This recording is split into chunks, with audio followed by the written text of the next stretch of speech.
FURINA is a must pull if you don't have supports like Kazuha and Nahida, because FURINA provides insane amounts of damage boost to everyone and has some pretty respectable damage as well. And I use FURINA every single day in every single team, and here are all the reasons as to why FURINA is probably the best character in Genshin Impact and why you should pull for her.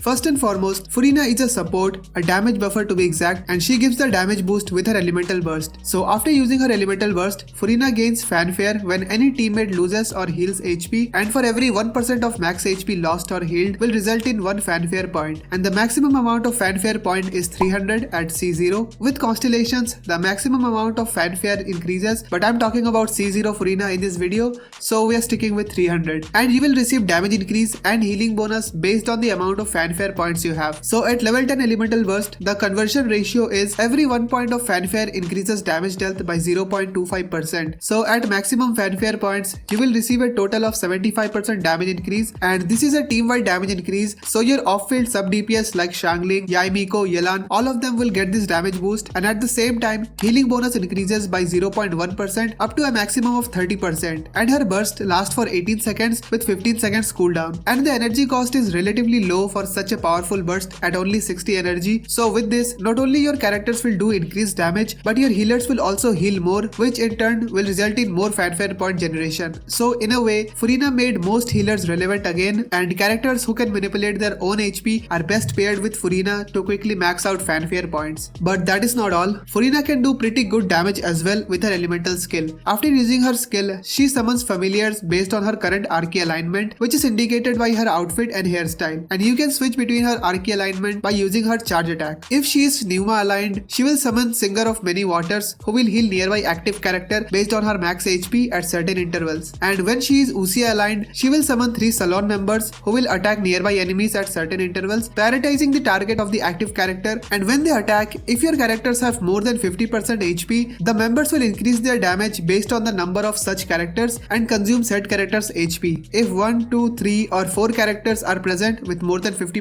HP, the member's attack will deal 10, 20, 30 or 40% increased damage. Also, when leveling up her elemental skill, only the damage and the healing amount increases. On top of all of that, FURINA gains more damage increase based on her HP from her Ascension 2 passive that increases her elemental skill damage by 0.7% for every 1000 HP she has, up to a maximum of 28%. So she will need 40,000 HP to reach the maximum damage increase, which is very much possible to achieve because of how easy it is to build her. So building FURINA is just as easy as to eat a slice of cake. You need to stack HP until you reach around 40,000 HP while focusing on her energy recharge to always have her burst ready whenever it is off cooldown, and for that you will need around 170% energy recharge on her if she is the only Hydro character in the team. Otherwise, if you run another Hydro unit, say Yelan for example, then you will need 140% energy recharge because Yelan generates a lot of energy particles with her skill, and using an energy recharge weapon such as Festering Desire or the Favonius Sword on her is very helpful, as both of these weapons provides a ton of energy recharge and you can focus more on crit substats on your artifacts. And Festering Desire is in my opinion the best free to play weapon for her,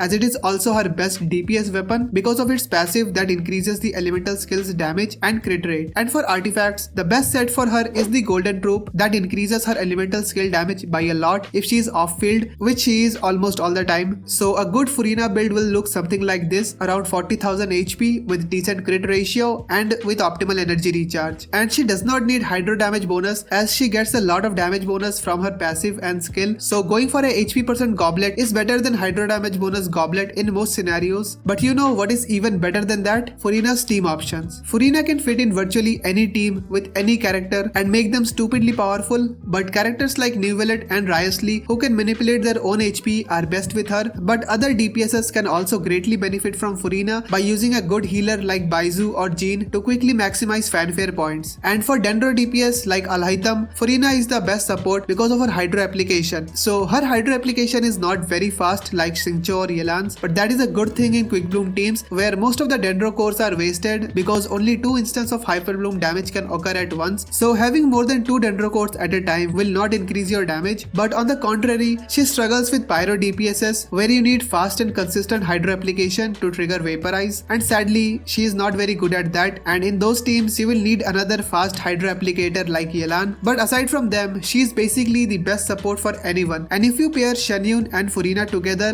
Xiao will be very happy. And due to Furina's familiars draining HP from teammates, you can use the Marashuse Hunter set on basically anyone, which is one of the best artifact set in the entire game. So Furina's versatility is on a whole another level. You can use her in any team with a decent healer and she will do wonders for that team. And honestly, aside from her draining everyone's HP and needing a good healer to maximize her damage boost, there are no other major flaws of Furina, and hence she is probably the best character in Genshin Impact as of now. But do let me know your opinions and I'll see you next time.